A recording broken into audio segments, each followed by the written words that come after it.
My Psychology Map by Taylor Kulo. The first theory that we're going to talk about is behaviorism. Classroom jobs. Having jobs in the classroom influences positive reinforcement for students to have the duties of running certain aspects of the classroom. By having a job in the classroom, this influences positive reinforcement to ensure that all students feel like they have a value of certain parts of the job. Money system. How to earn money and how to lose money provide positive and negative reinforcement into the classroom. If a student shows good behavior in the classroom, they are then rewarded with money that goes towards the classroom store to buy things that they want. If students are showing bad behavior in the classroom, they get money taken away from their savings. The student starts out with $5, and each time a behavior is spotted, it is positively or negatively reinforced. Constructivism. Student of the Week. Students are able to construct their knowledge with Piaget's theory by creating a poster full of information about the students. Students are able to make the poster however they want and incorporate appropriate pictures about themselves. The Star of the Week student then presents the poster in front of the class to teach the class a little bit about themselves. Students then can ask the Star of the Week 5 questions to further their learning about the Star student. iPads. Using iPads in the classroom incorporates technology in areas students can use apps to practice their learning abilities outside the classroom. Students can use iPads to apply the concept they are learning into the environment and everyday life, which is why this place in the classroom fits in the constructivism theory. This also meets standard number 7. Having iPads in the classroom provides different approaches that can be used inside and outside of the classroom by using apps that are useful for learning. This can be used for multiple subjects, be useful in the community, and be following the guided curriculum. Problem solving. Self-assessment cups. Self-assessment cups help teachers know where the students are while working on activities or work in the classroom.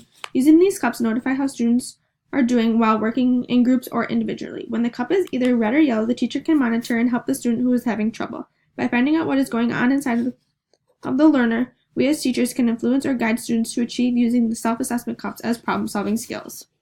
A safe place. A safe place area in the classroom invites students in the area to calm down when they are upset, have a problem to solve, or to calm down. This area will have problem-solving techniques on how to overcome these issues and toys to help students relax while being able to learn in the classroom. Students are only allowed to use the safe space area if they have talked to the teacher individually or if the teacher notices an issue going on in the classroom. Students can use flex seating like beanbag chairs, balls, and other ways to ensure learning abilities. This meets standard 3. Students require different strategies and techniques to calm down in a safe place. By providing multiple tactics for students to problem solve, any student can feel like they are able to use this area to calm down. This also connects to EDFD 460. Cognitive structures and disciplinary structures. Blurt beans. To incorporate disciplinary structures into everyday lessons, students are able to start fresh every day with 5 beans that are placed on their desk. Each time a student is talking or blurting out in front of the class, they get a bean taken away. At the end of the day, whatever beans the students have left over, they are able to place it in the blurt bean jar and work towards a party, movie day, extra recess time, etc. This strategy encourages students to raise their hand while talking and teach students to talk when they are supposed to. Brain breaks. Brain breaks are a great way to take a break in the middle of a lesson or activity. This activity is a quick and effective way for students to focus on their cognitive structures and stimulate their brains. Students can feel energy and maintain their active state and keep students focused on learning. The last theory we're going to learn about is transfer of learning. Working in groups. By working in groups, students can collaborate and share ideas with each other to complete activities we do in class.